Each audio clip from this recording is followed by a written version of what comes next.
Hi అండి. మొన్న ఒక 4 రోజుల క్రితం ఒక వీడియో పెట్టాను కదా, నేను బఠానీ గురించి అనేసి. ఈరోజైతే చపాతీ గురించి చెప్పాలనుకుంటున్నాను. నేను ఎక్కువగా అయితే రైస్ అయితే వండేదాన్ని.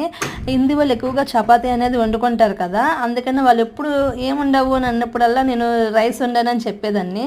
వాళ్ళు ఎప్పుడు రైసేనా, చపాతీ వండవా అని అడిగేవారు. అప్పుడు నేను చపాతీలు చేస్తే ఆ చపాతీలు ఎంత గట్టిగా ఉండేవంటే తినడానికి చాలా టైం పట్టేది అనమాట.